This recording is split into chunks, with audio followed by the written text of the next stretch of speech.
right, good morning. Good morning. How's everybody doing? Great. We got a great training prepared this morning. We're still going to break up for orientation. We got a guest speaker on the way. Texting this morning, ready to come light it up. $900,000 earner. Made $81,000 last month. February, short month. But we do have one piece of recognition before we split. We still are going to do orientation. This is your first meeting. You probably want to give an introduction to our company. Very excited. Most of you guys know my wife. My wife has a younger sister. She's also an attorney, and she got married last year. And, her husband, my brother-in-law, passed his exam. So I'm very excited. Great guy. We've got a recruit on Thursday. We got a couple interviews this week. Going out in the field. Had an unbelievable appointment yesterday. So really, really excited. He's a great guy, character guy, integrity. I think he's going to be real big in our company. Let's give a huge round of applause for Irfan Houston.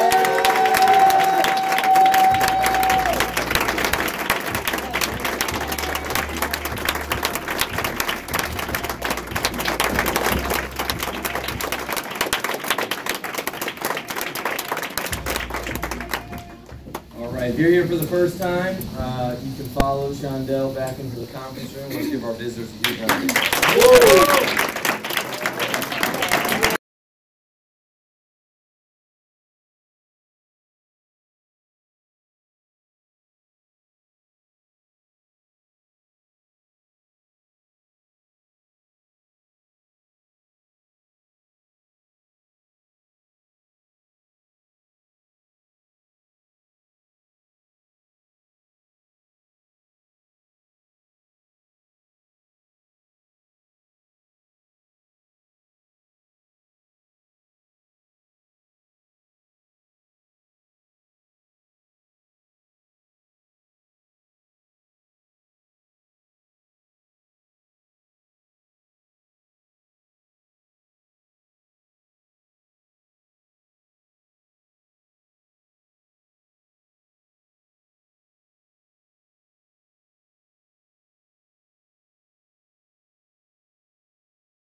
Go, have a seat, have a seat, have a seat, have a seat, have a seat.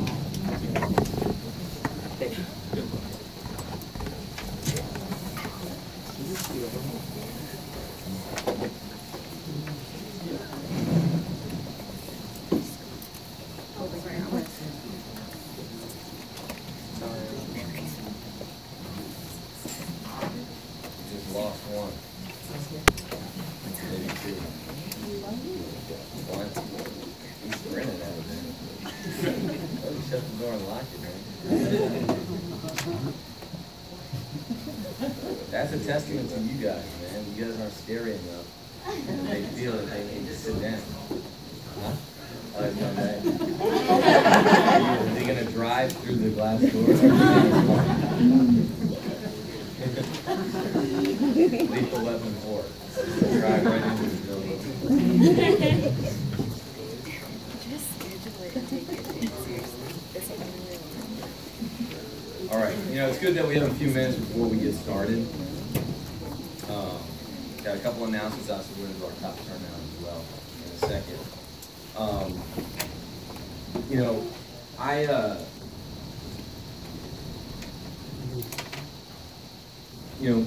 One thing about me, I'm fascinated with entrepreneurship. I just love people that, have done something. You meet people, they're immigrants, they've been here for 2 years, and they build something, the American dream, right? One common thread that personally I've always noticed in anybody that's successful in anything is they're very curious. They're very hungry for knowledge. They always want to learn. I was talking yesterday at a Friday meeting. I was just interviewing somebody, talking to somebody about, I was asking him, picking his brain about, he started some Amazon businesses, and he's got this whole underground world of Amazon, and he's like, every day I listen to hours and hours of podcasts and watch YouTube videos, right? My family, right, especially my in-laws, right, my wife's family, they're all learned doctors. And lawyers, right? And I was talking to my brother-in-law the other day, and he was listening to something. It was like a seminar for a doctor that the clinic, and you don't think like this because it's insurance, it's billing, it's medical. No, they did $250 million of sales. So building a practice that makes $250 million, not makes, but generates clients, right? $250 million. How it works, how it operates. Because in order for you to get big, first you got to understand how to become small and get big, right? And there's other knowledge there. So, when we bring Christian in, and I talk to a lot of people all the time. And, Christian is probably the one guy I actually speak to the most. He probably has helped my career personally more than anybody, just because we're very, very close. Okay. But for us, okay, and this is just me, okay, this is just the way I feel. Don't goof off, all right? I know it's Christian David. He's just coming from Gaithersburg. He's a great friend of our hierarchy. Unless somebody has, they have to leave early, sit in the back. If someone has to use the restroom, sit in the back. Don't make noise, and turn your phones off right now, okay? And if you're up front, okay, it's you too, Otis. What am I going to say? All right. Who else is out there? Don't doze off. I don't want your sleepy eyes. You don't want it. All right? Stay away. You got somebody. That's a lot of heat, man. Christian David, when I checked, last month his rolling quote was 925,000. That was the annual income. 925,000. 925,000. Right? And I feel probably one of the most best communicators of Primerica. And so he's got a lot of stuff to say. Anyways, let's do our top turnout real quick, and then I'm going to go over our monthly incentive. If you're a district leader or below, stand up.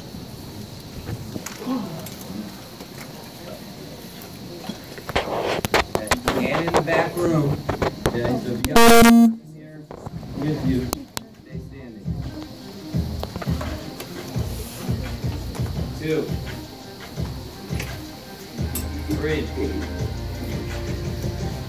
4, 5. How many? 5. All right, let's give it up for Sia. 5.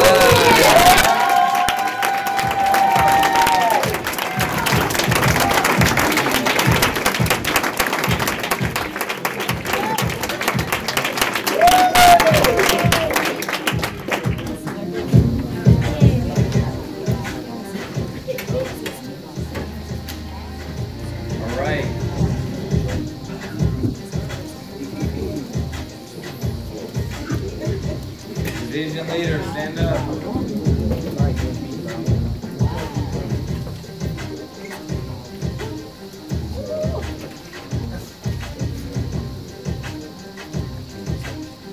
1, 2, 3, 4, 5,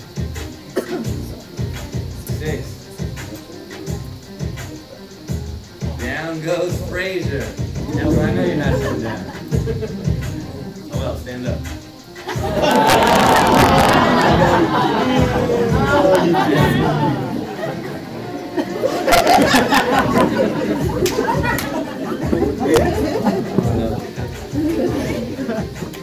How many you got? 11!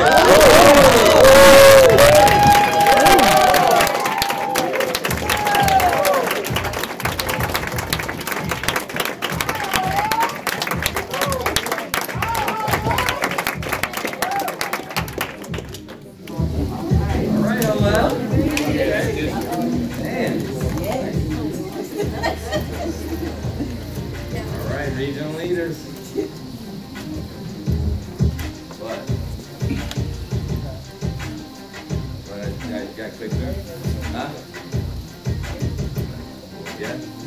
You're good. Huh? I don't know what you're saying, man. He was asking me a question about the record. 1, 2, 3, 4, 5, 6, 7, 8, 9, 10, 11, 12, 13, 14, 15, 16. How many? 26. Give it over to Jennifer, please.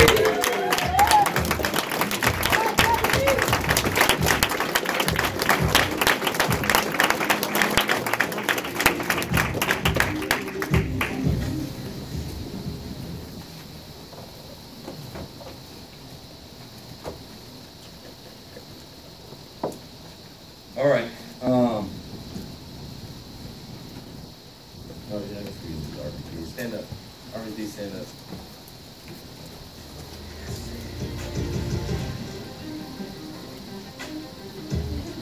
All right, 1, 2, 3, 4, 5, 6, 7, 8, 9, 10, 11, 12, 13. How many? 12. All right, our base shot. One clap for our base shot. All right. Let's go into something real quick. So, you know, we're big on incentives.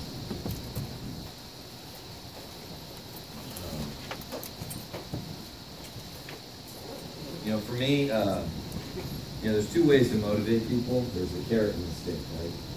I think more people are motivated by the carrot. And this is a volunteer army, which is it's a very challenging concept. You know, you can't hang paychecks over people's heads. You can't threaten people. I always tell my story. My corporation was, you know, the company I work for, and I'm sure other corporations are like this too. They were extremely intimidating. They're very good at getting us really scared and nervous. We're approaching layoffs. We're expecting cutbacks. And they get people so scared and nervous. And because, you know, we get so dependent on that income and the way it works and how we make money, right?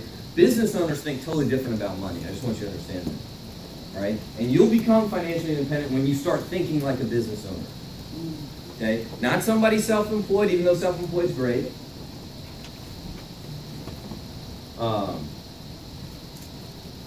Not somebody self-employed, even though self-employed is great. That's the first step. Working for yourself, creating income, developing a client, doing the right job for people, making money, you know, like a side hustle, more money per hour. Okay? But when you start thinking like a business owner, you own it. You're building something, you're hiring people, you're moving people, you're building a group that can maybe get 10 people licensed a month, or 20 new associates a month, or 20 to 30 to 40, 50 sales a month, and you lead, you do it from the front, and all those things, then you're going to really start making progress. Business owners, you ever walk into like one of these smoothie shops, right, or like any store where like it's about to close, and like it closes at 9, but they close at like 8:50, right? And you knock on the door, and they're like, yo, it's 8:50, man.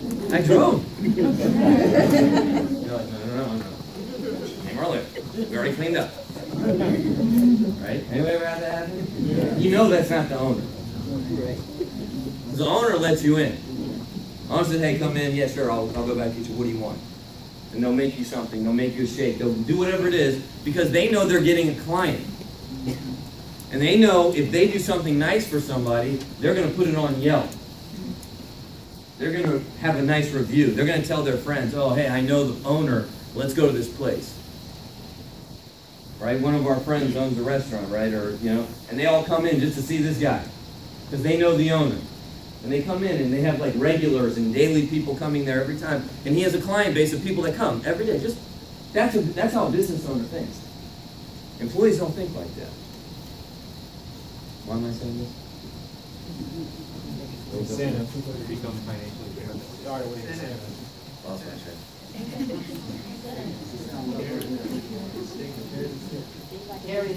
We don't get a paycheck.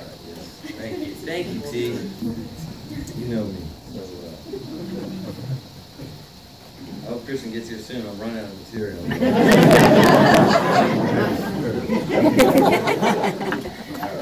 This is really important. Look, here it comes. I am here. So incentives are really important, and we got to fight for them like crazy. Everyone. So we're running an incentive for the last half of the month. So from today, Ron, if you write this down, from March 17th to the end of the month. Okay. So our next incentive is it's a very important one. Our next event, and our event, I was telling Shay this yesterday, right? Big events. They're not part of our business. They are our business. Okay. Like meetings are not part of our business. They are our business. This is what we do right here. We come to training and we bring people and we put people in an environment and they catch it. Because you can't teach it, you catch it, right? Primerica's caught, it's not tough, like the flu. Repeated exposure, they get it. So our next big event is April 14th. Okay, 13th and 14th, 14th and 15th. 13 and 14. 13th and 14th at Reston Sheraton. Okay, we got the bigger room. And we're bringing in Gurpreet Singh. Okay? So a lot of you guys don't know Gurpreet Singh. Gurpreet Singh is the #1 income earner in New York. Okay? She just crossed over $900,000 a year, which is $75,000 a month. Okay? There's only 85 people in the history of our company. It's a lot, but 85 that make $1 million a year. Christian David, who's coming here today, Gurpreet Singh, there'll be a handful of the next people that cross over. Not earned $1 million, right? I've already earned over $3 million since I've been with the company, right? I'm talking about in the last 12 months. Whenever we say income, it's the last 12 months, not career to date earnings. So she just went over 900,000, and so she'll be here. Bruce Koch will be here. Bruce is going to do on a Friday, right? So if you're part-time, make sure you already take the Friday off. Just take the entire day off. Okay, so you come in, you're ready. So Friday. Bruce Koch is going to do a special training on how to go full-time, how to be a full-timer, right? Because some people actually want to quit their job eventually, right? Now some people don't. It's okay. We love you. You're part-time. It's awesome. And many of our agents are not just part-time. They're permanent part-time, and that's fine. We'll never encourage you to quit your job if you're ready and you want to quit. But the problem is when people quit their jobs, Peter, right? And I'm saying this to a lot of people because we understand this, is they don't know what to do with the time, right? And so if you quit your job before you know what to do with the time, you're just going to waste the time. Okay? And you guys, if you've heard my story, right, like Awesome thing about Primerica, you're your own boss, you set your own schedule, you make your own hours, right? The worst thing about Primerica, you're your own boss, you set your own schedule. Like when I worked in corporate America, I left my house by 7:15 to beat traffic, I was there at 7:45. Didn't have to be there till 9, but I got there early. Right? Then I started working for myself, I started sleeping until 10. And then I gotta get up, and then, no, man, I got the Fresh Prince is on, gotta watch Saved by the Bell, I don't know if you guys understand that. Saved by the Bell is an American classic. Right? It hurt me, man. Right, if you agree with me, it doesn't look good. You do it in private.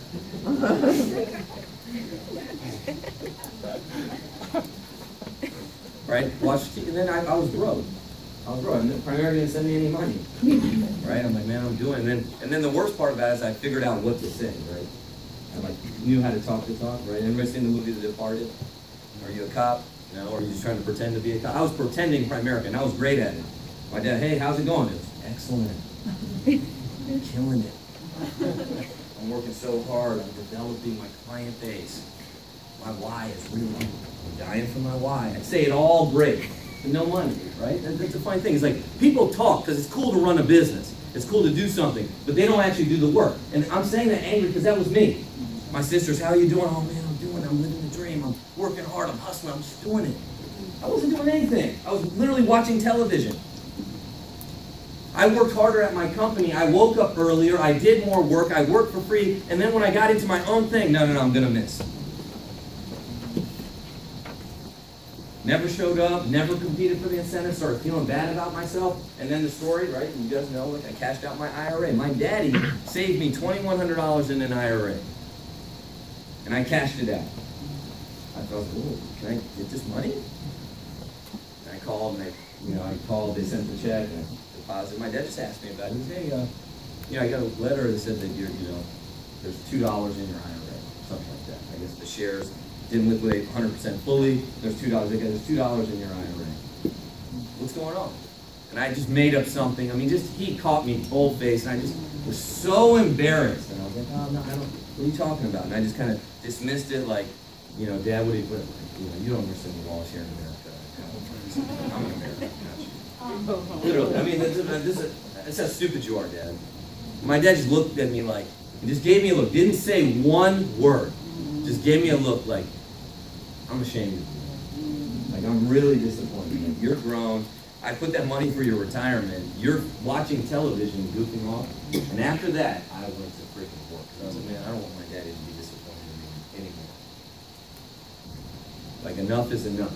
And some of you guys got to think, enough is enough. Right? When is enough enough? Now they're saying is enough enough, right? When are your goals? Is enough enough? Right?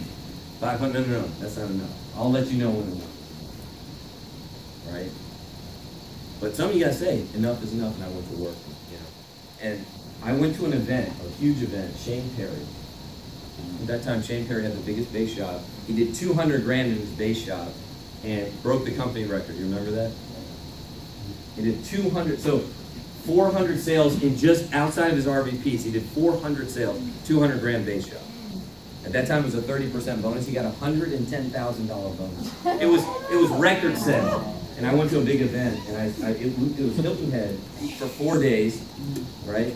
And we were there, and I met Shane Perry, and I just talked to him, and I got his phone number. I don't know why. He was 35 years old, just went over $1 million a year, killing it in the company.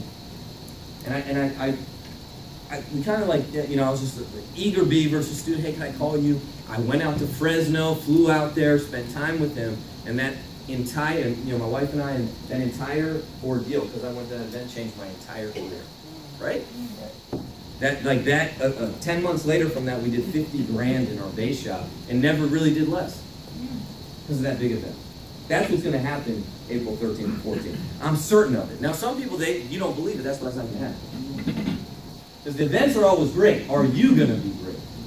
Are you going to pack it out? Are you going to sell, right? Are you going to sell it, get people here? Are you going to have your record attendance 20, 30, 40, 50 people?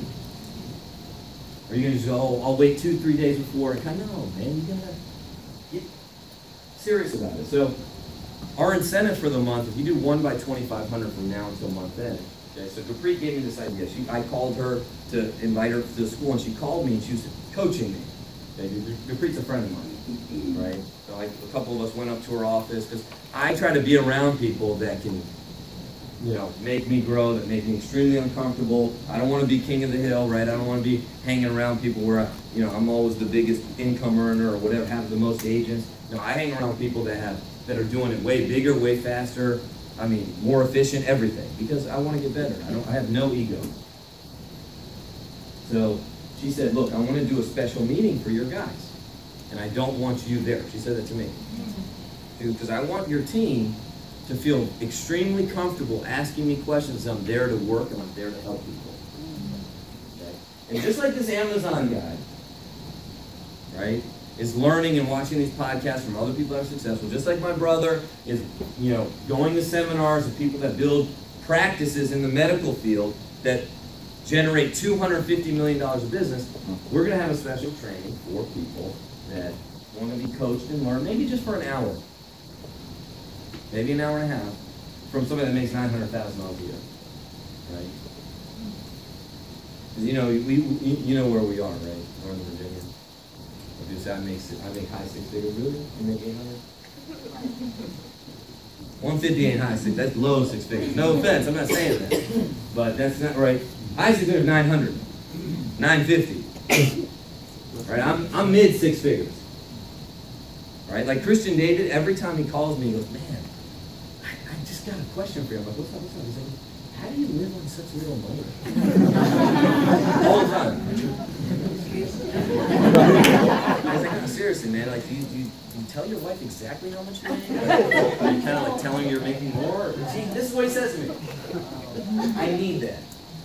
You think I want him calling me and say, man, you're awesome, you're a superstar? No, that was like, no, man. But then so when you get the call from me in the morning, yelling at you guys to produce more, it's just because Christian just called me. And I take it out on you. Right? Guys, come home, kick the cat. Right? Hey! Jen! Whatever he said to me, I said to you, Jen, how are you living on this? That's a leadership theory I'll teach you. Trickle down. Take it out on your subordinates. So 1 by 2,500, we're going to do a training. 1 by 2,500 by the end of the month. We need 20 people in there. We need 20. 1 by 2,500. If you're unlicensed, pass the test, do a recruit, generate 2,500. One recruit, 2,500 between now and the end of the month. Did you know who won tonight? Yeah, let's find out. What was the thing? One by one. Huh? 1 by 1. Okay, who qualified for movie night tonight at Doc Dick? Raise them up. All right, stand up if you qualify.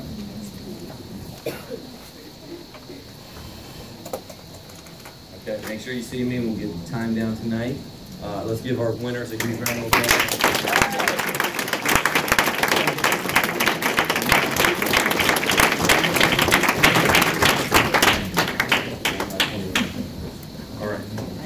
Christian should be here in a minute. Let's just kind of hang out for a little bit. We got a couple minutes. He said he'll be here at 10. So let's just hang for a minute. If you can use the restroom, and then we'll get started. He's going to go an hour and 10, 15 minutes, and we will take a break and still set appointments. Always remember, that's the most important thing for training, all right?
Let's all have a seat. Christian's here, so he's just getting ready. So we're going to get started here in a minute.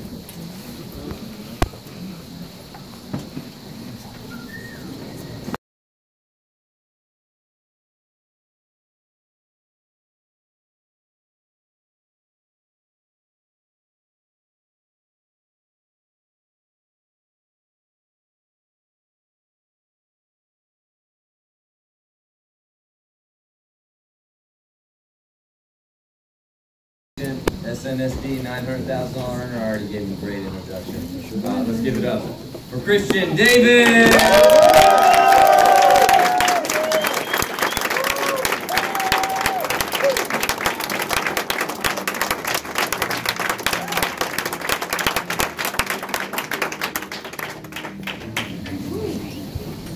Man, that's a fancy Elmo. How we doing? Great. Good to see you. Rise and shine, sugar plums.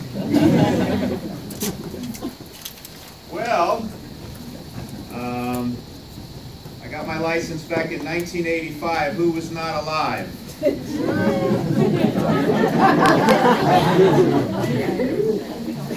got my insurance and investment license at age 23 in 1985. I was waiting tables at a restaurant called the Hamburger Hamlet in Bethesda, making $1,000 a month. Anybody ever been broke?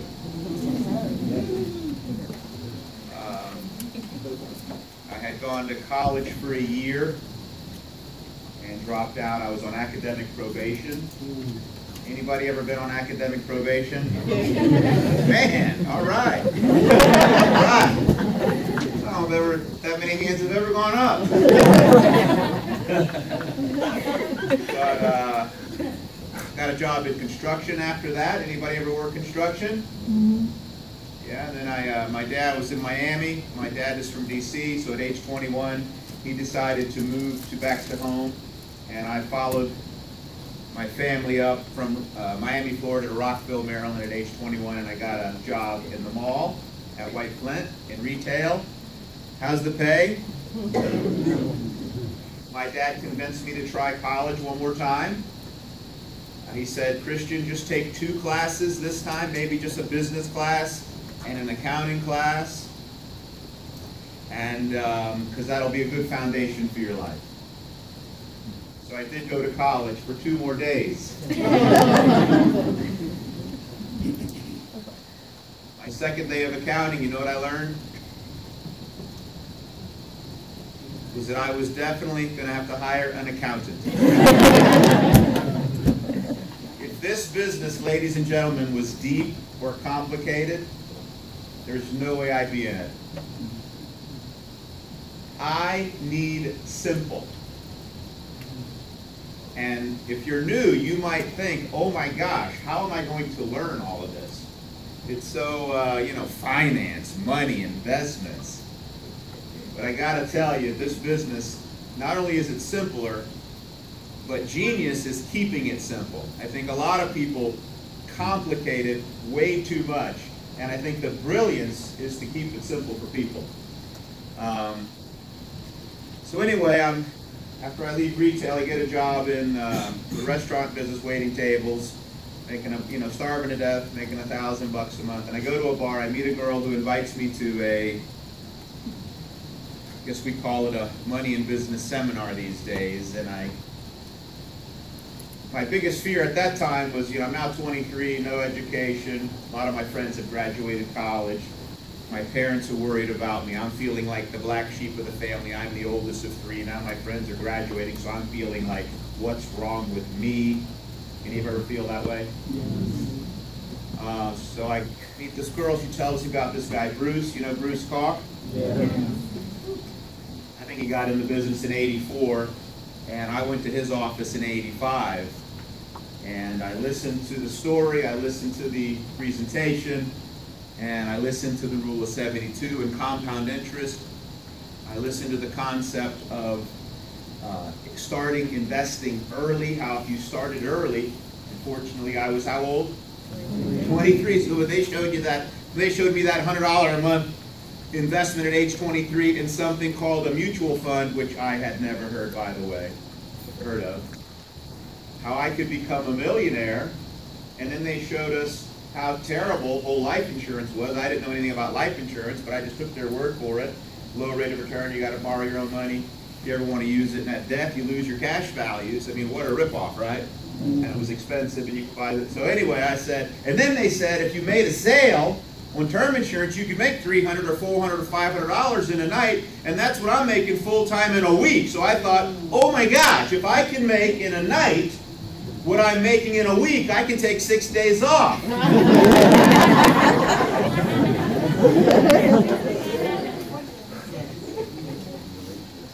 And then they got into that part of overrides, or passive income, or making money without working.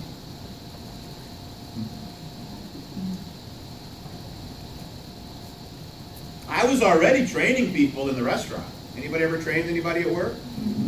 Yeah, after you're there, I was there after 6 months or so, when they'd hire a new waiter or whatever, server, they would say, hey Christian, we got Mary here, can you train her tonight? Okay, Mary, and then all you do in training someone is you just do your job and have them watch it, and you explain as you go anything they don't understand. Now, how much do they pay you for training someone? Whatever tip, you're not getting any more money to train someone. So I already understood training and duplication. And I already understood once you train somebody and then they're out producing, doing their tables, I knew I wasn't getting any money off of the tables that I trained that person how to serve. You with me? But who was earning money off of that? The company. Anybody ever trained anybody where you were? And what'd you get for it? Many times you get what?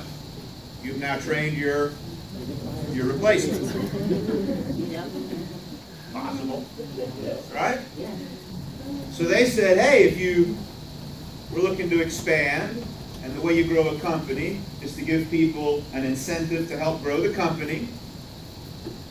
So they said, if you help us grow, you can earn a percentage of productivity of the people that you recruit and train. And then if you become an RVP, you can, the average income of an RVP is $100,000 a year or something like that. They showed a little simple diagram of how to make that, and I'm making $12,000 a year. To me, $100,000 a year is like how much? That's like millions, And then they showed how to be an SVP, and the guy, and by the way, our meeting was on a grease board. It was no PowerPoint or nothing like this, okay? It was just a step above a chalkboard. Some of you don't even know what a chalkboard is. But then he said, SVP, you become an RVP, your agents, obviously, would you rather be a broker or an agent, an RVP or a district? What would you rather be? So if you help those districts become an RVP, if you produce 3 RVPs, and he wrote a circle with 3 circles, if you produce 3 RVPs, you become an SVP. SVP erased it. 3 RVPs. And he said, at that time, you could, and he drew an X, you could close your office, and the average SVP makes $250,000 a year without working. I was like, at that point I said, that's what I want to do. I want to be an SVP and close my office and make $250 without working. And when I say that's what I wanted to do, guess what? That's what I wanted to do. That wasn't just like a maybe. I bought the dream of financial independence. Day 1, hook, line, and sinker. Any fishermen in here? What does hook, line, and sinker mean? They caught you. Huh? You have no idea. Nobody? They caught you. You got it. You got the fish. You swallowed everything. Yeah, exactly. That hook. There's a hook, string, and a sinker. That's when the hook goes all the way in the belly. There's no way that fish is getting. That fish took the bait, not in the mouth, all the way down in the gut.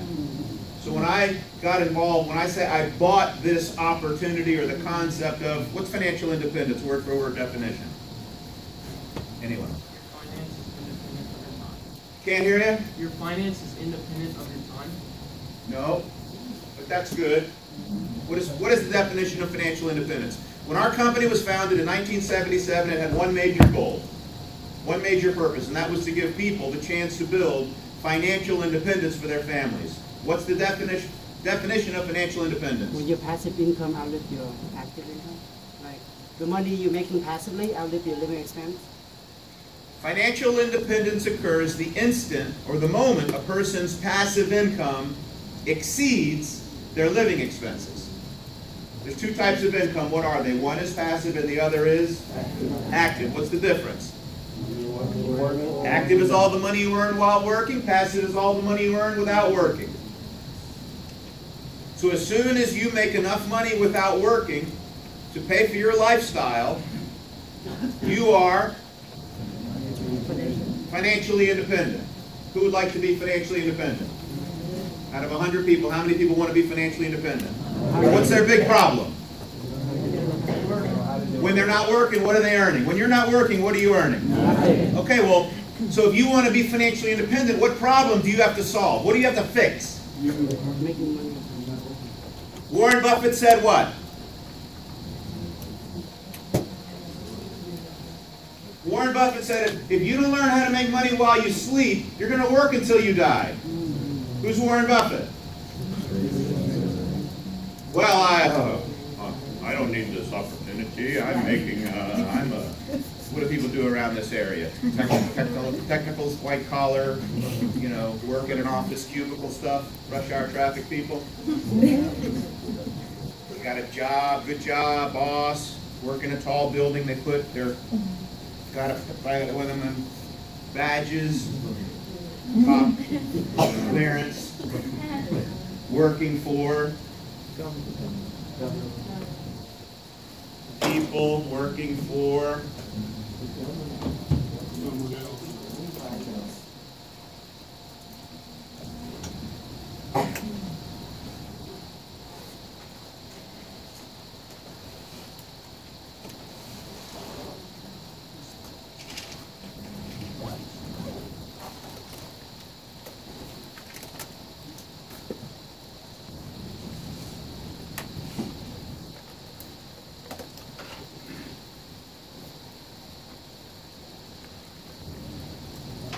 you all seen this, right? Yes.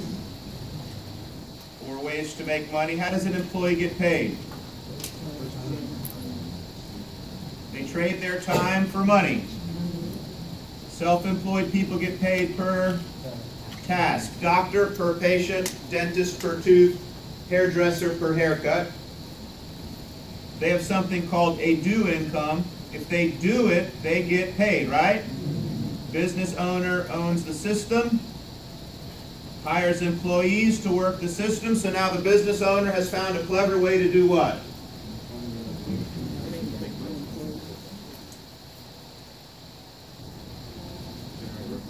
Make money without working.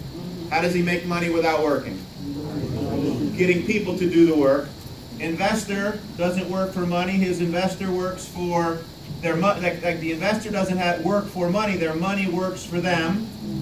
So they found a way to not work for money, but they found a way to learn how to make their money or treat their money or look at money as their employees. Okay, so right now we have 90% of the people over here making money this way, working hard for people or hard for money, and the 90% of the people have 10% of the money, and 10% of the people have 90% of the flipping money, and the people who have all the money aren't even the ones working real hard for it, because they're working not hard but smart. How do we define smart? You can work hard, nothing wrong with working hard, but we can also work smart. Now, how is working smart defined?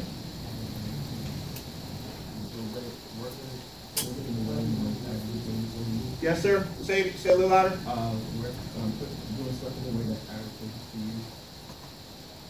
Simply put, what is working smart? Yes? Doing more while working less. I wouldn't say simpler than that. See, remember, keep it simple. What's working smart? Leverage. Let's use this. Nothing is too complicated. Every answer is right here. What is working smart? Yes. Or money work for you. Look, you can work for money, or you can have your money work for you. Which would you prefer, Mr. No Money in the Bank?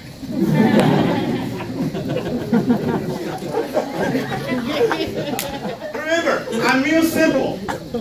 You can work for people, or you can have people work for you, or in our case, have people work with you. Which would you prefer, Mr. No Money at the end of the month?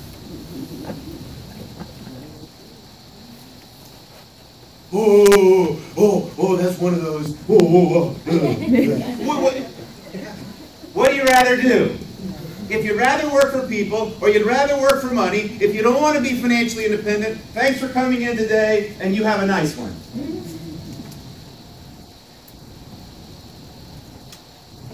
I want to be what? And I am.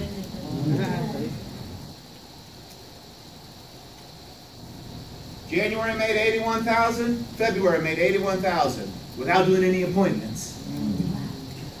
I do a Tuesday night out meeting.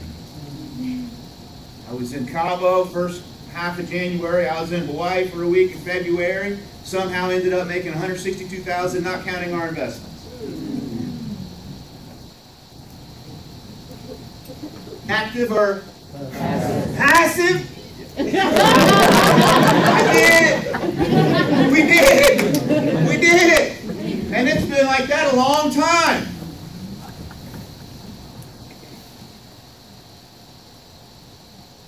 Do you know what it's like to make 20,000 a week passive? And the answer is no. And if you ever got there, I promise you, you would never look at this the same again. And it wouldn't even take that much. Would you rather make $50,000 a year with a job or $50,000 a month? I mean, $50,000 a year passive.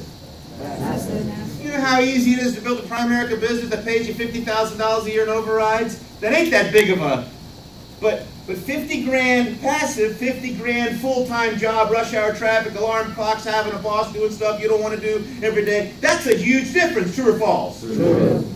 Man, if you could just replace your income passive and get rid of the boss, get rid of the job, how much better would your life be? See, but if you don't want it, if it's not important to you, if you care about what people who are working hard for money think about you wanting to have a business and get free, then you're never going to get it. Why? Because you're going to live the life of the opinions of others and not your own. What's your opinion?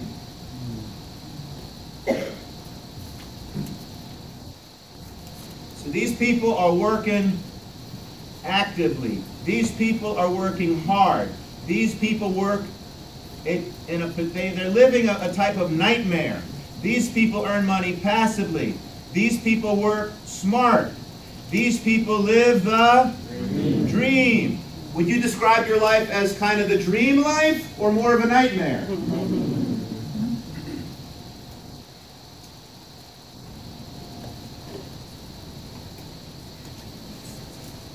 Where would you rather be, Bob?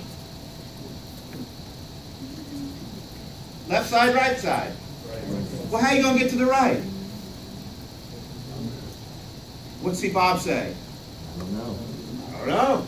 Well, my recommendation, Bob, is to find out. You better find out. Why? Because if you don't, what?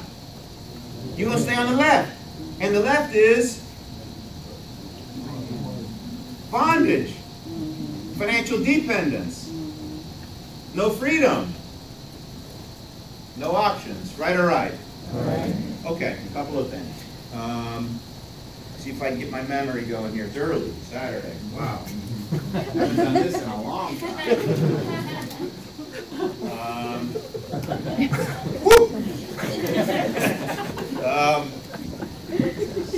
Let me think. things I want to leave you with, or want you to leave with today. I can't remember.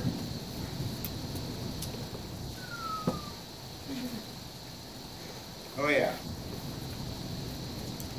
Number one, belief.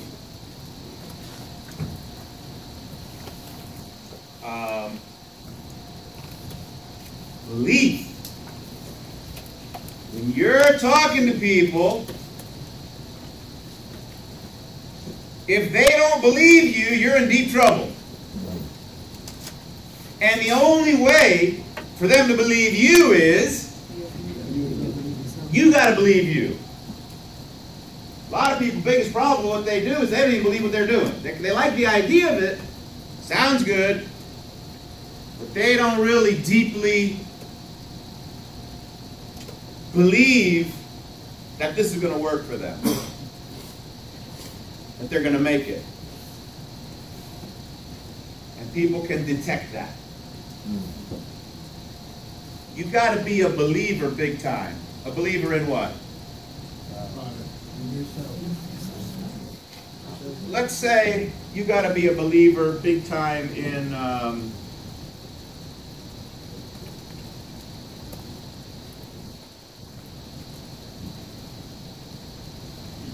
the what? What do you got to believe in? A couple of things, maybe 3, 4 things to win here. This is opportunity. Huh? Step number one. Let's say number one, basic belief. What do you need to believe in? Yourself. That's the last one. Let's say God. that's the hardest one. Let's talk about the easiest one. The opportunity. The opportunity. You can do it. Let's talk about the concept. How about the idea?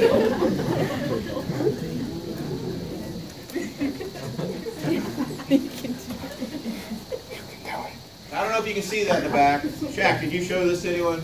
No. Okay.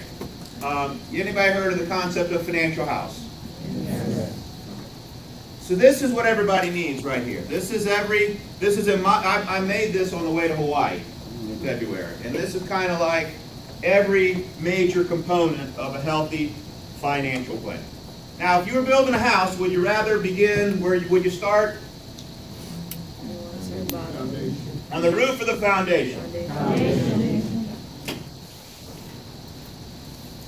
Step number one to becoming financially independent is what?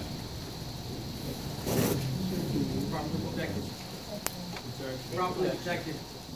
Step number one to becoming financially independent is what? Properly protected. Debt free. Know what you have. This is probably not going to work.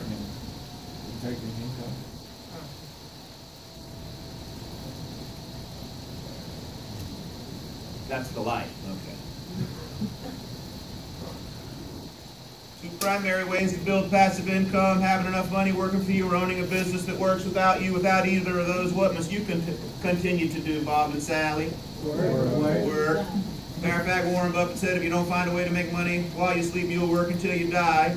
So how many people out of 100 would love to achieve it? Everybody. Okay, so what's the first step? The first step is identifying your PIN number, right? Oh, dad nabbit. This ain't going to work. Why? Because I don't have the Wi-Fi. You guys know how to figure out a PIN number?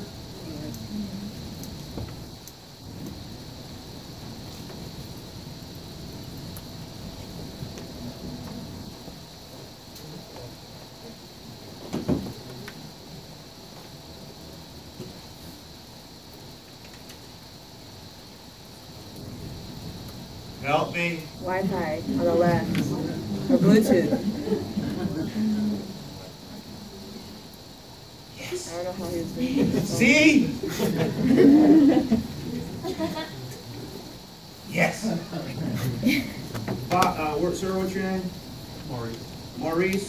Maurice, how much income per month would you like to have coming in off your investments one day to be financially independent? About 5,000? And in how many years would you like to be financially independent? Like, how soon would you like to have $5,000 a month coming in off your investments? In about 20 years. 20 years, okay, 20 years. And so you're going to need $9,050 a month, because $5,000 a month today at 3.5% inflation is $9,000 a month in 20 years. Okay, so you're going to need $108,000 in investment income. Now, how old will you be in 20 years? 62. 62. So your life expectancy, man, with the way medical technology is and medicine, you could live to 90 pretty easily. So what's 90 minus 62?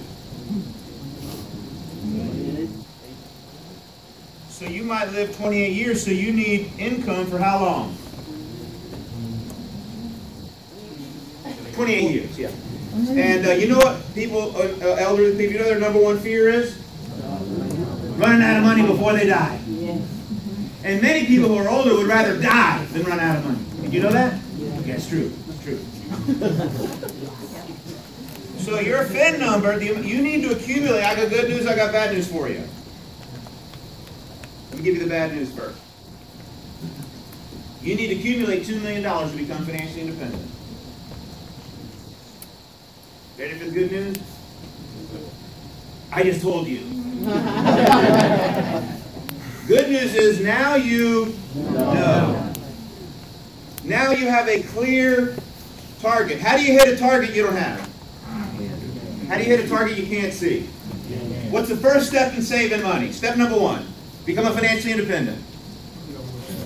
Figuring out how much money you need to have to be financially independent. If you don't know how much you need, what's the chances of you ever having what you need? Okay. So that's step number one.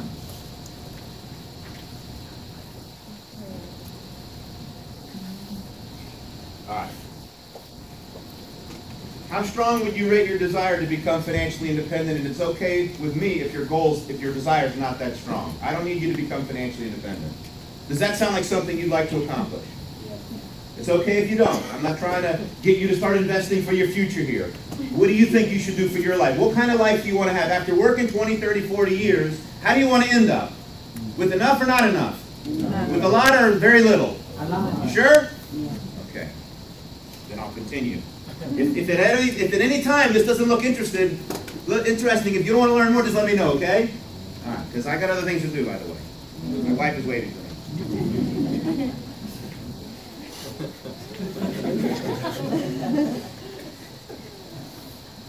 Okay. Is there a Zoom on here, Shaquille? Mike, yes, there is.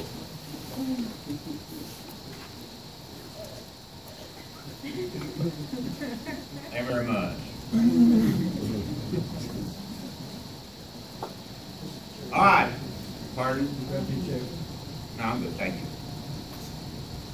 All right, let's start here down. You want to be financially independent, right? You start on the roof of this, or the foundation. So I'm going to just kind of go through briefly. You need to have belief, right?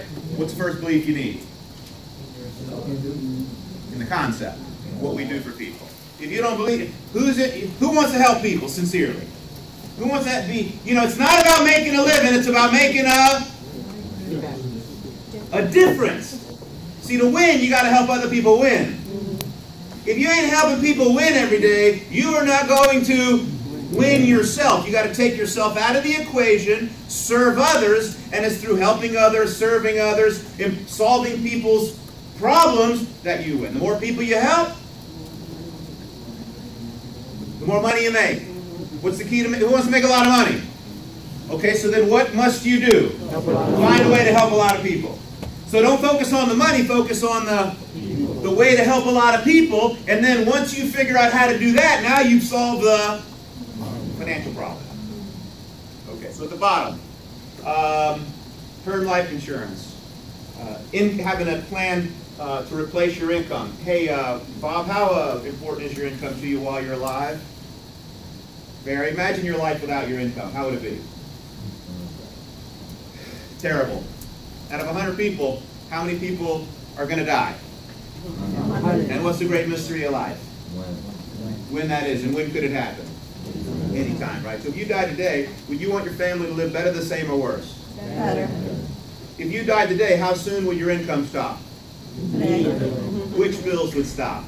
And what would happen to your family if the bills stopped, but if the bills didn't stop, but the income did? It'd be devastating, right? So if you died today, would you want them to live better, the same, or worse? Better. Okay, so who's your life insurance? Who's your life insurance with? I don't have any. Oh. You got kids, mortgage, wife, rent.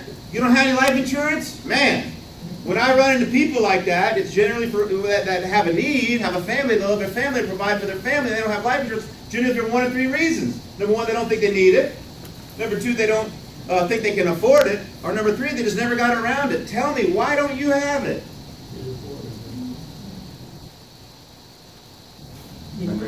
Never got around to it. Let me ask you a question. Do you feel it's unimportant, important, or very important to properly protect your family in the event of your untimely death? Very important. I have to agree with that. That's why I have it. Very important. If I'm not here, if I die, I want my family to live. I want them to be fine. I don't want them to suffer because I died. That's suffering enough, isn't it?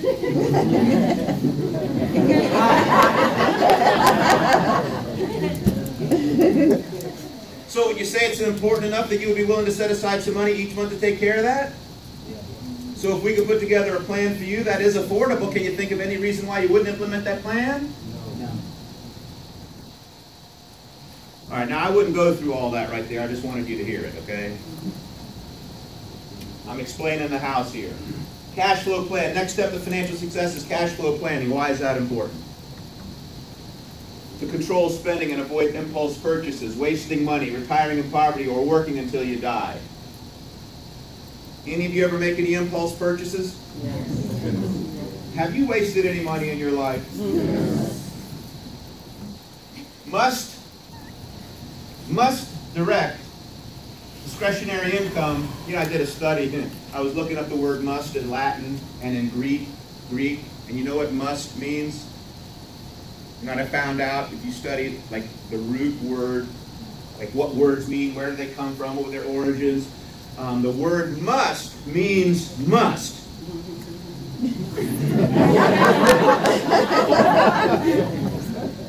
So if you want to be financially independent, you must direct your discretionary income. By the way, what's discretionary income?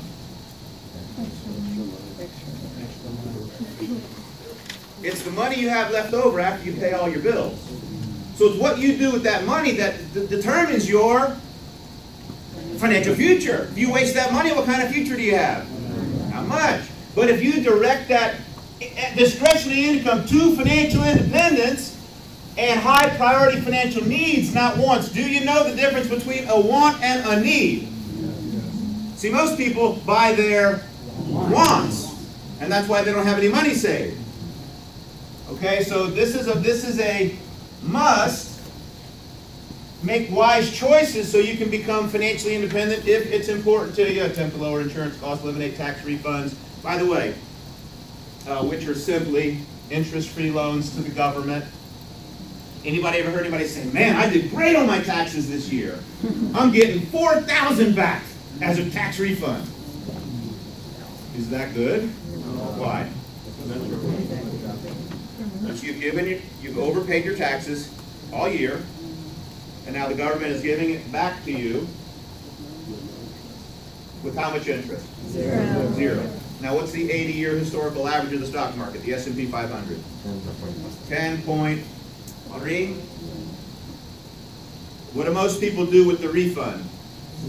They spend it, they pay off a credit card debt, they blow it, right? So if instead a person was to eliminate the refund by increasing their what? Exemptions, deductions, get the increased pay raise, and then put that money in an investment, what kind of difference would that make over 20, 30, 40 years? What kind of difference? The difference. That one sentence, if taken advantage of,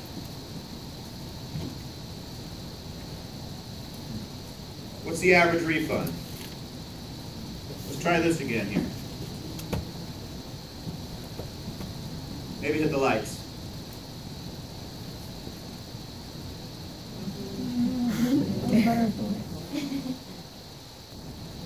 Dad nabbit.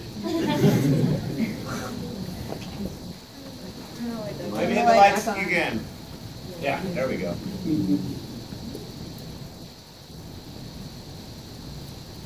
Let me just, who's 35 years old, or let's say, what's the Social Security retirement age? 67, right? So let's say a 35-year-old got a $3,000 refund, which is the average, $3,000. What's 67 minus 35?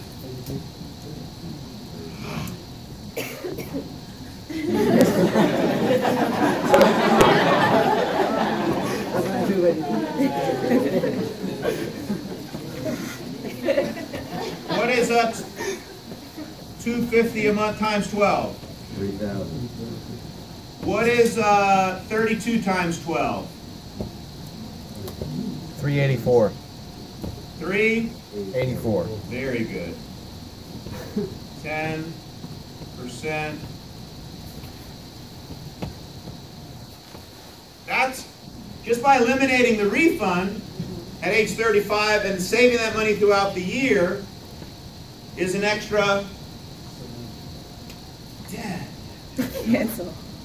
$700,000. And you know what they say at age 67? Every $700,000 helps. Now, would you rather continue blowing your refund? Or, and getting 0% by letting the government use your money? Making a zero-interest loan to the government? Or would you rather get a plan, start getting serious about your financial future so you can one day become financially independent? How do you want to approach your financial life?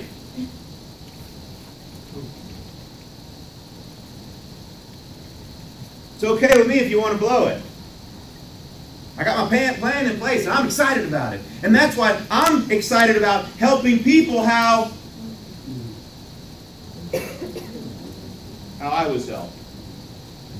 Okay, so anyway, will, estate plan. How many out of, okay. What's the benefit of a will? How many people out of 100 are going to die? What percentage of the population dies intestate without a will? 75%. So, first reason you want to have a will is avoid family feud. You want your family members fighting over your couch? You want to avoid probate, which is costly, time-consuming, and public. If you have kids under 18, you need to name guardians, because if you die, the state will decide who raises your children, not you. Make a living will. If you get incapacitated, what do you want to have happen? Power of attorney, and consider ID theft protection and restoration, because why? Anybody heard of these breaches? How often is someone trying to get into your accounts or steal your identity or buy things in your name? That just happened to me. I'm not going to get into the story, but has anybody ever had an issue with that? Okay, you think that's going away? So you might want to consider having some protection and restoration. Next step after that is getting credit card debt free. We got to destroy this financial cancer, as it robs our ability to invest and create wealth. 2 steps: perform plastic surgery and create the debt snowball. Hope you're familiar with that. Next thing is to create a 3 to 6 months emergency fund. How many people don't have that? 69% of Americans report to not having how much money in an account in the bank? $1,000. 36% report to not having anything in the bank. I was talking to one of our division managers on the way over here. In the last 2 interviews they said, well, we don't have $99 or $124 to get started. You think that's possible? And sadly it is.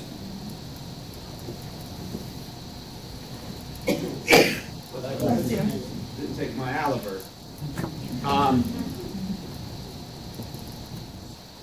the emergency fund is the defensive mechanism in a person's financial plan. Because if you have an emergency or you lose your job for a period of time, what happens to most people? They either go into debt or deeper in debt or back into debt, or they actually have to liquidate their 401k and pay how much penalty and tax? Generally, like 40% of it goes to the IRS. And then they have to start all over. So the emergency fund is the defensive mechanism of a person's financial plan, preventing them from ever going into debt or ever have to worry about touching or tapping into their long-term financial independence account. Does that make sense? How many people don't have an emergency fund? I don't mean in here, I mean generally. Oh, I'm Mr. Superstar, everything in my company. Look how I'm dressed, look what I drive. I don't have an emergency fund. Got a nice fancy business card, nice title, but a bunch of student loans, credit card debt, a big mortgage, big monthly payment, and no freedom. But he's like cool. Prestige. Because he has what he thinks is a good job. Okay, next is save for retirement. There's two phases of life in your financial life. One is the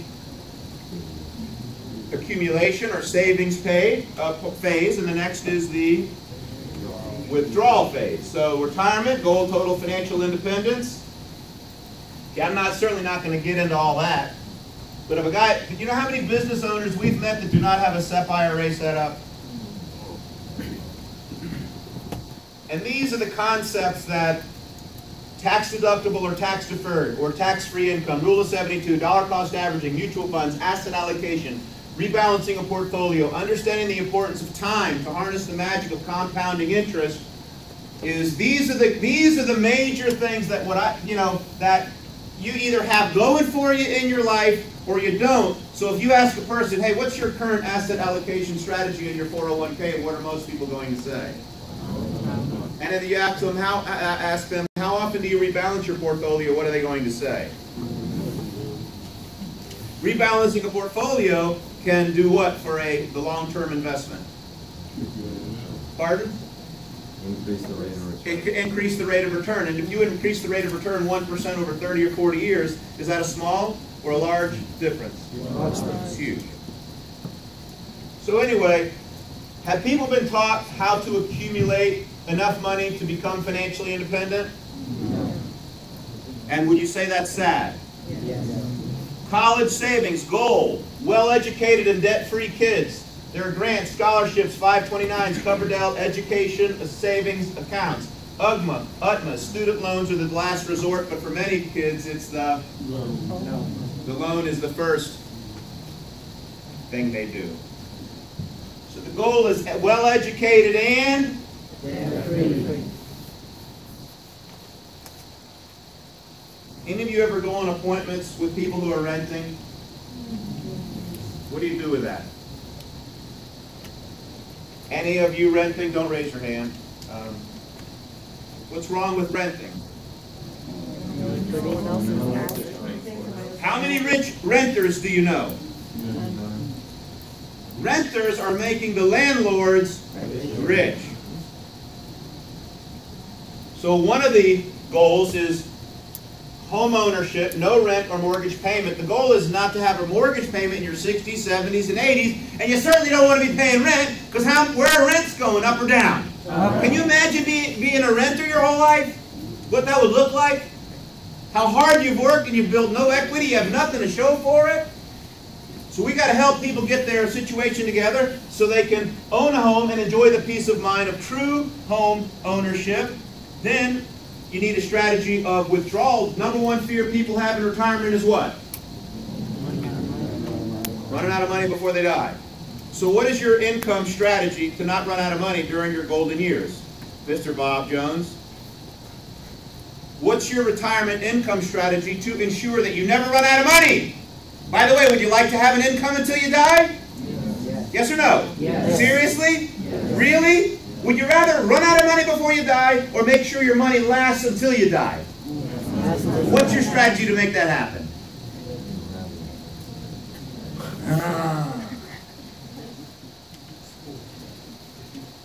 You don't have one. How important is the subject?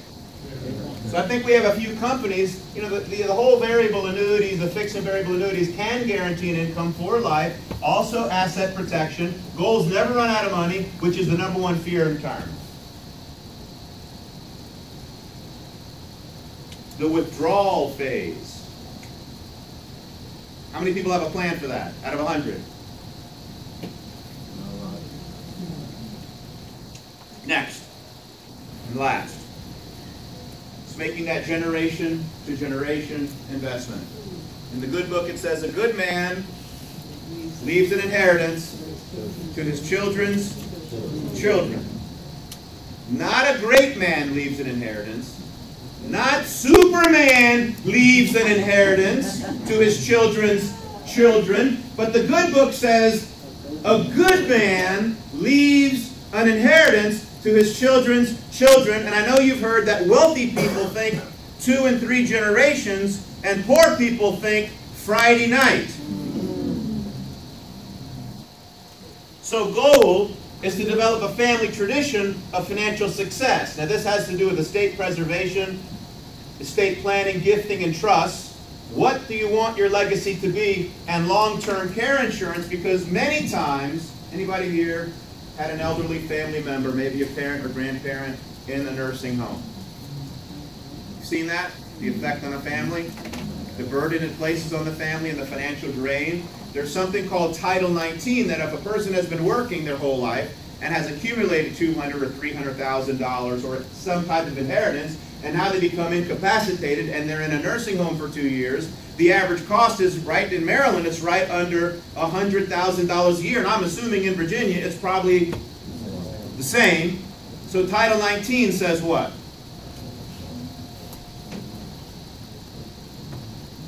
That before Medicaid pays for your nursing home, you've got to spend down, that person has to spend down all their assets to $2,000 before Medicaid pays for their care. So many times kids will purchase a long-term care policy to protect what? The inheritance. It's called what? Estate planning, estate preservation. So, in review,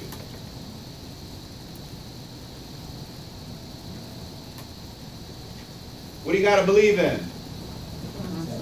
Concept. How important are these? What am I missing in terms of a healthy financial plan, Shaq? I mean, if you do all that, how you looking? You looking pretty good? True or false?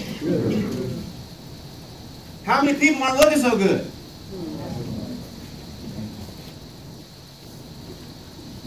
Okay, so when I got in the business, it was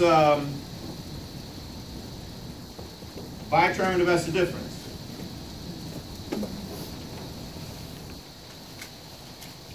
Now, if you're going to build a house, would one person do the roof, the flooring, the electrical, the plumbing, the cabinetry, the carpentry, the insulation, the air conditioning, the heating, everything? Or would you have what?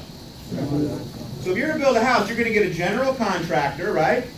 And then that general contractor is going to hire subcontractors who specialize in carpentry, one in plumbing, one in electrical, one in flooring, one in the roof. True or false? True. So we kind of work like that, except we're not building houses.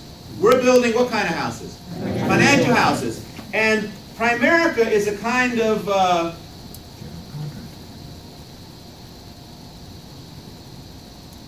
like the general contract. And we sub out the work to experts, specialists, strategic partners. You know, one of the great things about this business is, you know, if somebody you know, we have these annuity companies, AIG, Bright House, Lincoln, and AXA. And they specialize in what? Who's good at variable annuities here? Anybody do a little variable annuity business?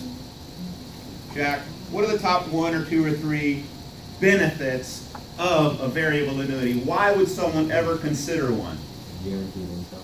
Guaranteed income for how long? Life. Is that something people are attracted to? Yes. Okay. So these companies, they live, eat, and breathe, and sleep, and create products that guarantee people an income for life. So we educate people on the idea and then refer them to the specialists and the products that create that. And the great thing about our business is that we don't have to be the expert in the product, because these people have wholesalers that do it full time, and they're the kind of specialists, and they help us implement the plans for our clients, true or false. Especially it's important when you're new. After a while, you don't need the wholesalers, true or false. Once you build a business, you don't even know who wholesalers are. Or you have to explain it yourself. You can get out of it. But anyway, so I could go around the wheel, but these companies help, these mutual fund companies help create the wealth. Legal protection does the what? The will. The will and the estate planning, the gifting, and the trust.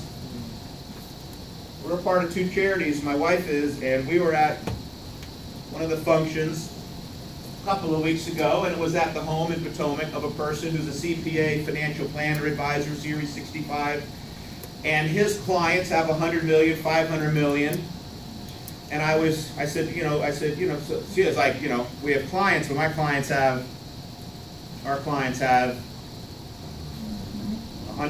a month. So he's in a completely different world. And I said, and he says, primarily his whole business is trusts and passing wealth from one generation to the next. By the way, what is a trust? Basically, a trust is a set of instructions that is wrapped around an amount of money. And he said that the trust that he deals with, what are the instructions of the trust? Generally speaking, in the bigger trusts, that each family member gets what when it's passed on?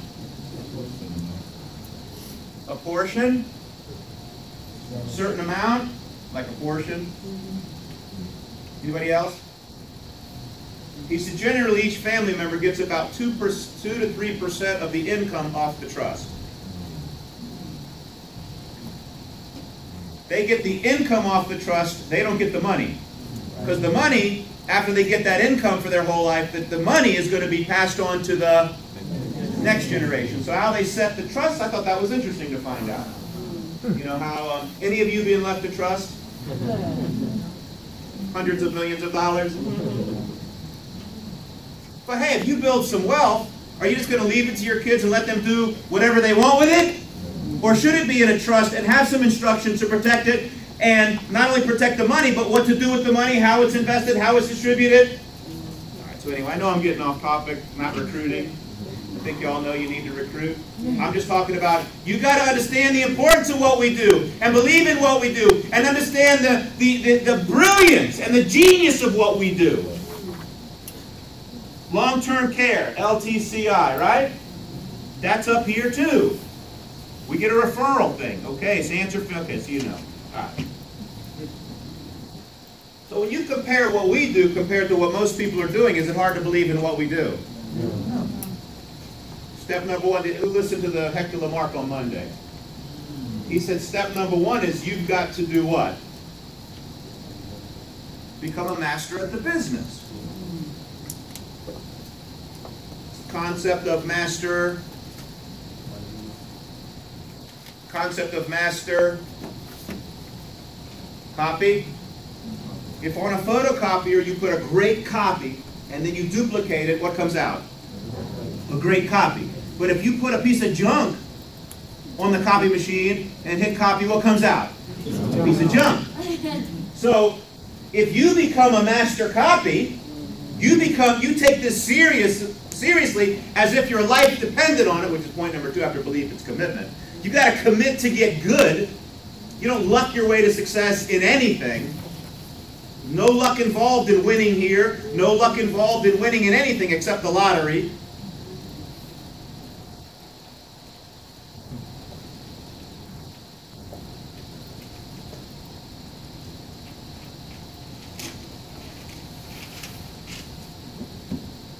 Minimum expectations in terms of once you get licensed and trained. What was Art Williams' magic formula? Hmm? 8, 5, 3, 1. What's 8? 8 appointments, 5 F&As, 3 sales, 1 recruit. So our system is you get started in the business. What's step number 1?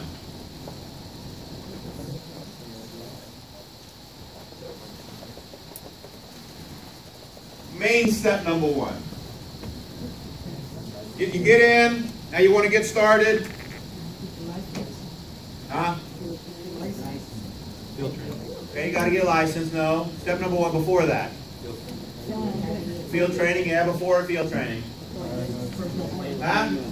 Set appointments, right? Yeah, right before set appointments. Make a list. There you go. Make a list. A list of what? People you love, people you want to help. Hey, you just saw the greatest thing ever. True or false? True. They got 2 options. You can keep it a secret, or you can share it with them. What do you think you should do? Share. Would you be embarrassed to share this information with people? No. Okay, if they don't get the information, could that cost them? Yes. If they get the information and take some action on it, could it help them? Yes. Would you like to help them or hurt them? Help them. Would you be embarrassed to share this with them? No. Do you think if they want to do better financially, do you think they would want to get the information now? Triple get a choice. Now, a year from now, or 10 years from now? Yeah. Really? Yeah. You sure now? Yeah. Okay, then that means we should go see him now. I think that's what that means, doesn't it? Okay. Who do you love the most? Who do you want to help first? So you make a little list, right? Okay. So now you go through this list and you go see 8 people, let's say. And let's say you get, worst case scenario, 1 recruit. Now what happens? What do you do with this 1 recruit? Make a list. Got 1 recruit. Now they got to make a list, and now you go see 8, 5 comparisons, 3 clients, and you get another recruit, right? And then what do you do with this recruit? Make a list. Make another list. And then go see another 8, and do another 5, and make another 3, help another 3 families, and get another 1. Now what do you call this? What do you call this? This is the system.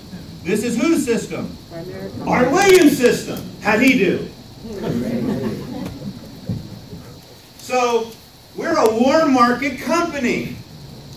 Get a recruit, match that new recruit with a master field trainer. Now you got a master, new recruit, warm market.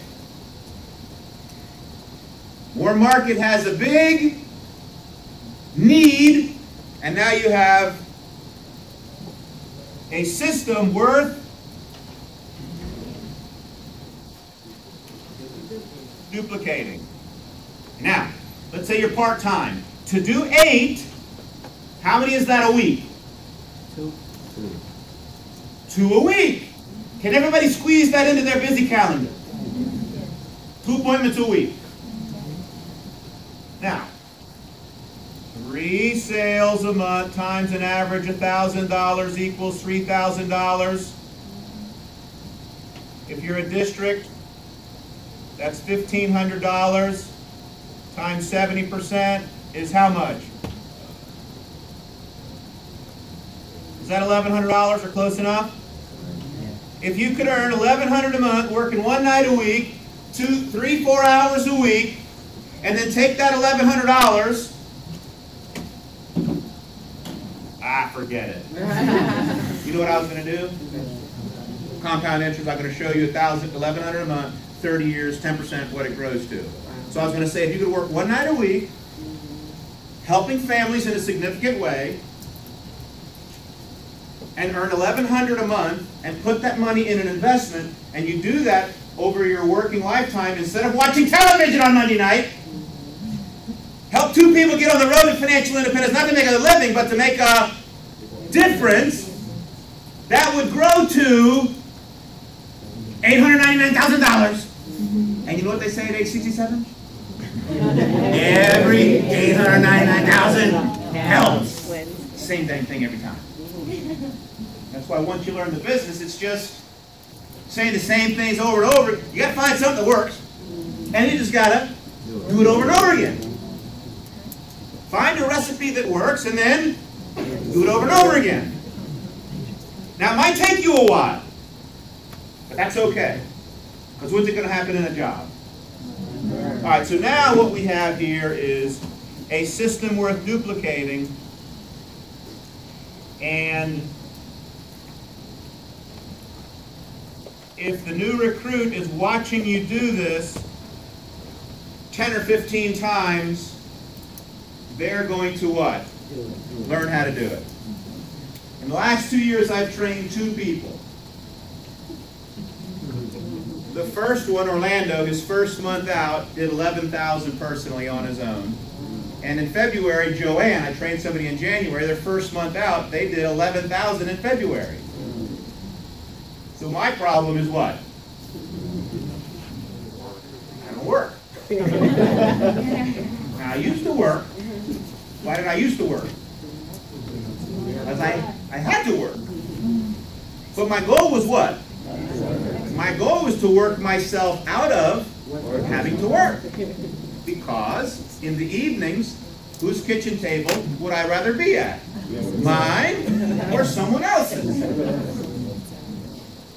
Right. So I was willing to sacrifice my kitchen table in the evening and go to other people's kitchen tables in the evening for long enough to where, guess where I get to be every night? At my kitchen table. Now, if it wasn't like that, guess where I'd be in the evenings? At other people's kitchen tables. Doing what? Doing this. Trying to solve people's problems, trying to make a difference, trying to help them get what they want, trying to get them to get involved in the business. Okay, let's recruit at the kitchen table.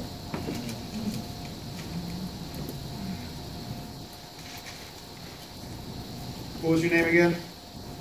Maurice.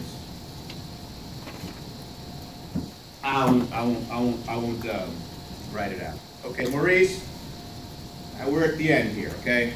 Maurice has 2 kids. He needs to save $200 a month for each kid. He wants them to go to college. He needs to save $800 a month to hit his goal of financial independence. So what's 800 plus 400? 1,200. And let's say Maurice is sick of going to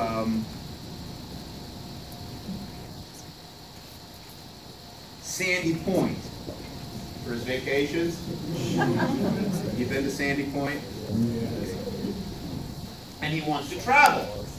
So he wants to spend $6,000 a year on travel, which is how much a month? 500. So 800 plus 400 plus 500 is 1,700. All right. So we've done the F&A. He's a client now. Have any coverage? Typically 1 of 3 reasons. Oh, I never got around to it. Oh, okay, was it important enough, unimportant, important? Important. Important enough, we want to set aside some money? Yeah, well, we put in a plan for you, affordable, any reason you wouldn't have? Yeah, I'll do it. Okay, now we've done it. Now he's in. He's a believer. He wants to protect his family. So now I say, okay, so maybe ask for another glass of water. Okay, Maurice, let's review. I got good news, I got bad news for you. Let me start with the bad news. After doing calculations, we have identified you have a $2 million financial independence number, and I think you're about $2 million away from that.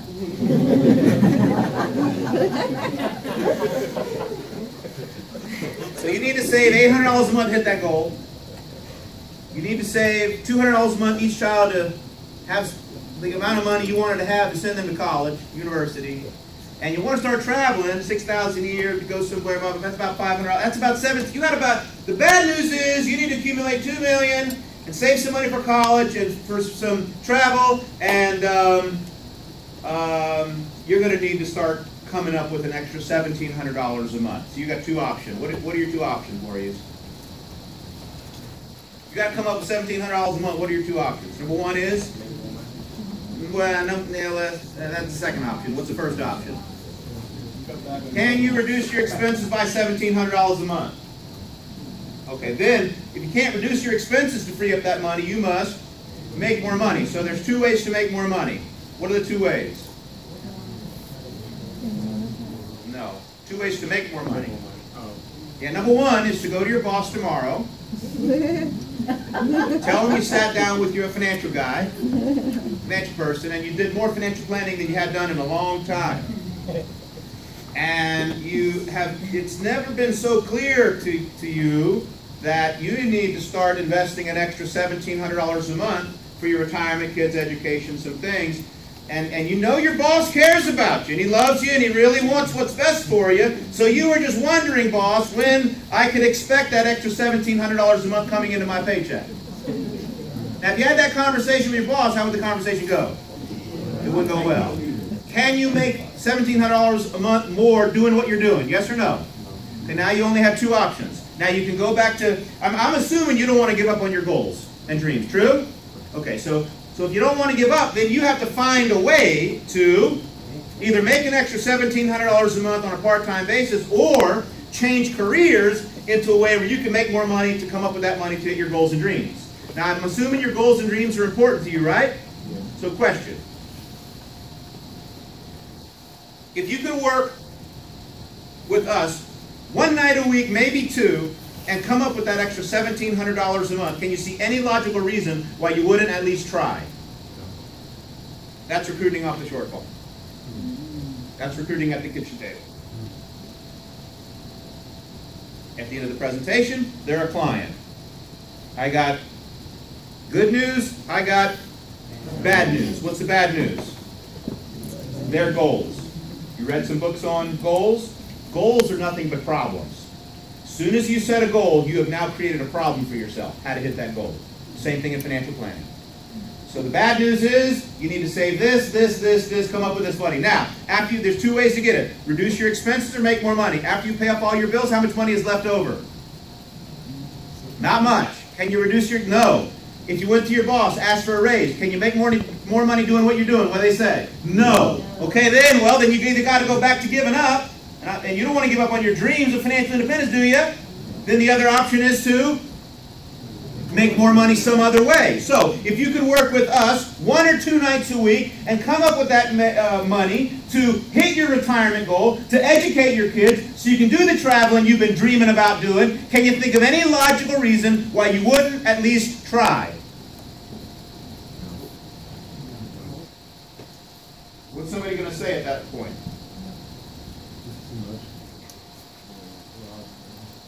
Okay, this is not convention talk. This is how I recruit. Using their reality and situation and try to help them solve whose problem? Yeah. Not my problem. I don't need a recruit, bro. I don't need your IBA. I'm fine. You got the shortfall. You want to be financially independent and don't have a plan. You, at the end of the month, don't have any money left over. You don't have an emergency fund. You don't even know what dollar cost averaging is. Hello? What am I going to tell you? What do you want me to tell you this morning? Get good. Help people. You know, how big's the market? How many smiling, happy faces? Or on the Beltway in this road here. What's that toll thing? You got to get on that every morning? Seriously? What's it like? How many happy people show up at the job? Okay. Well, I got group. I got group insurance. You guys saw that, right? Go ahead. Go ahead. I got a group policy. Really? You ever read it? No. You ever got a copy of it? You have a copy of it? Oh, no. Does it have the active at work requirement in it? Like most do? I don't know. Well, let me show you how the active at work thingy dilly doo works.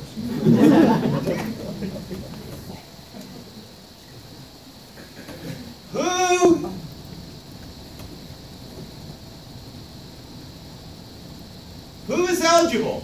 By the way, this is the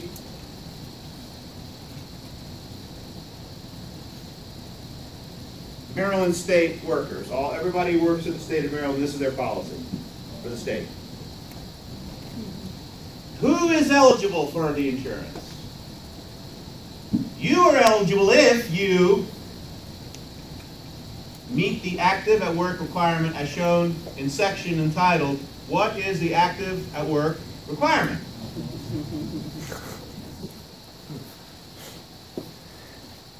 What is the active at work requirement? To be eligible to become insured or receive an increase, you must be actively at work, fully performing your customary duties for your regularly scheduled number of hours at the employer's normal place of business, or at other places the employer's business requires you to travel. If you are not working due to illness or injury, you do not meet the actively at work.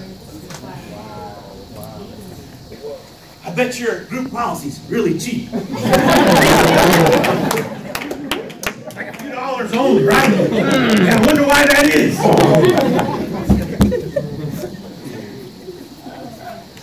If you are not actively at work on the date of coverage would begin, or on the date an increase would otherwise be effective, you will not be eligible for the coverage or increase until you return to active work. Now, why is that in the policy? Because the insurance companies know that most people, before they die, they get sick. And they don't die on the job. True or false? True. So, kind of group kills itself, doesn't it? There's other ways to kill it. There's other things in it, but I don't want to get into all that. Hey, anybody got a question? How can I? What time is it? Losing track of time. Huh? Okay, so you guys are done. Some of you ready to get out of here. Okay. I'll check in the orientation. You what? Yeah. Okay, cool. Let me see here. Has this helped at all? Yes. I didn't come around here to waste anybody's time. I don't know what to say. What do I say to you? You know, tell you what, you're looking at a dude living the dream, man. I thought it was going to be good, but I didn't know how good it was going to be. I'll tell you that.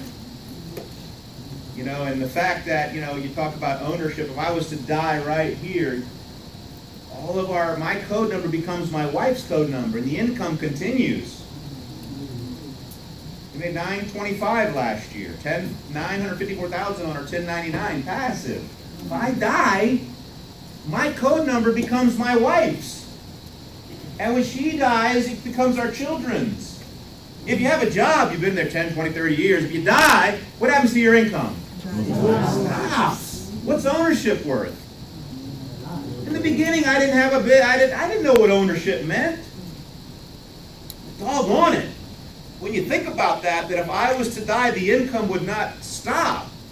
How cool is that? And ownership is $300,000. Full ownership. Your company becomes your spouse's or your family's. Is that something to work for?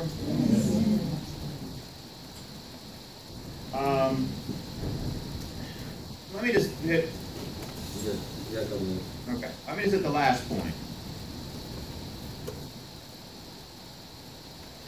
beliefs. Do you believe in the concepts, what we do for people? The other thing you need to believe in is the company, right? Is it hard to believe in? Why do most people fail? Why do most people fail?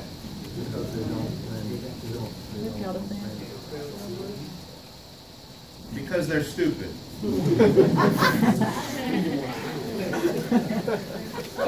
Most people are so smart, they're stupid. I'm going to do some research. And then they get on Google. And today, there is so much information and opinions. It makes people stupid. Because they get into the analysis. The opportunity. And the more they learn, generally speaking, depending on who they're listening to, the stupider they get. I'm serious. Never in the history of the world have human beings been accessible to so much crappy information. You don't think it's true? True. You listen to your friends that are broke. You listen to your family members that are broke. You get on the, go Google, and a guy went to a meeting and said it's a scam because they just wanted the 99, and you believe him. He believes him. The competition gets on there and writes something about Primerica, and you believe him. As if it's gospel, because it's on the internet. And what your friend says. So basically what happens here, Shaq, is that people have so much information, it makes them stupid. Is term insurance better than whole life insurance? Yes. Then why do insurance agents want to sell whole life insurance? To make a bigger commission. Now that's either true or false. Now why does an agent pay the whole life? Why does the company pay the agent more money to sell the whole life? Because they make more money on the more expensive premium. How do they make more money? By investing the money. Where does an insurance company invest the money? Primarily bonds, stocks, and real estate, and policy loans. So how do insurance companies make money? By using our money. How does a bank make money? By using our money. You put money in the bank, what do they pay you? Under 1. You borrow money from the bank, what do you pay them?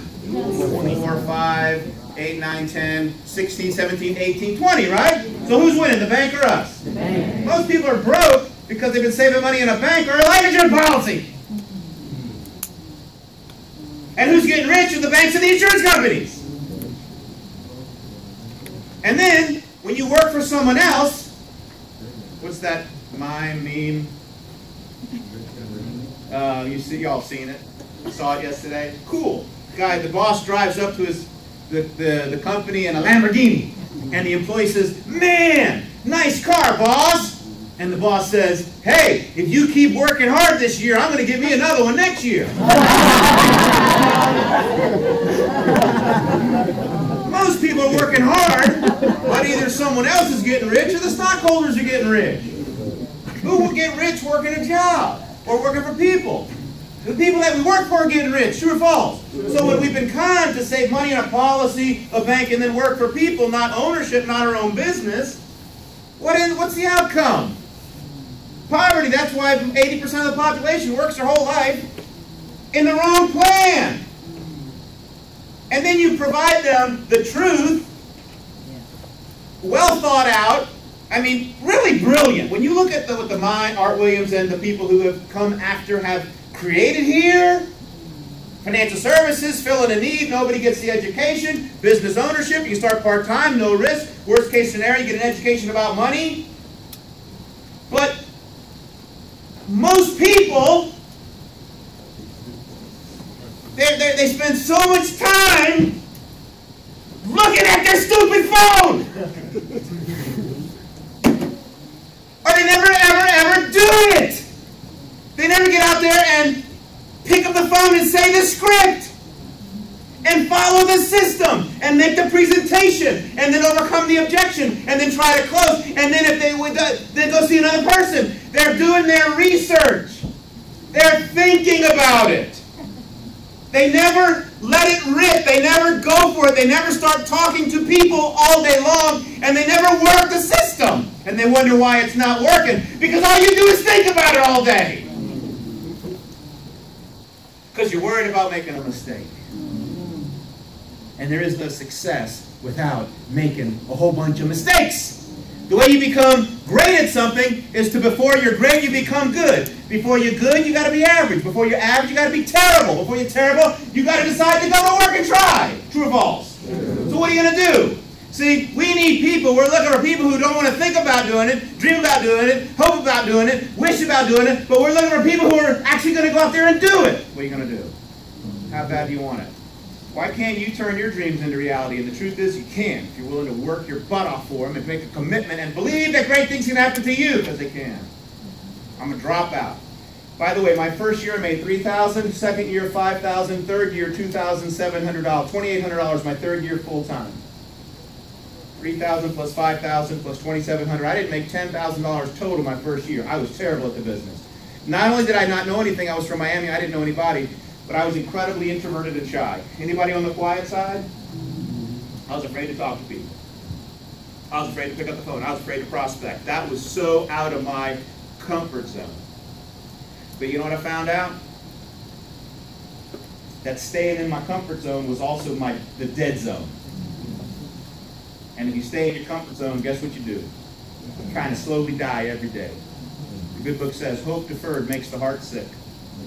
And when you let people prevent you from going after your dreams, you just get a little sicker and sicker and sadder every single day.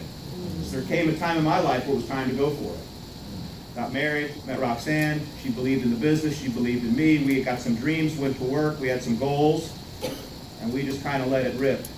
And what would happen if you let it rip? What could happen if you really went for it? If you stop looking at this thing. This is the biggest distraction. It can be the greatest tool, but it can also be the greatest distraction. Because you can just turn that thing on, and it can take you where? Anywhere. And it can take you not doing the things that grow you a business. So if you want to win, make a commitment to win. Master your craft. Believe in what you do so people will believe you. Try to help people and serve people every day. Make sure your heart's in the right place. Put people first. Put yourself in people's shoes. What do they need to do to solve their problems? Become a person of value. Be dedicated. Don't start and quit. Start and get better and keep going on and watch what happens, man. Great things are in your future. I believe you're here for a reason, man. This is your chance. Who's going to get a better chance than this one? Hey, by the way, anybody got a better opportunity than this one? I'd love to hear it. I'm on my way out now, okay? So if you got a better opportunity coming, I got a lot of free time and I can take advantage of it. Hey, I've enjoyed sharing with you.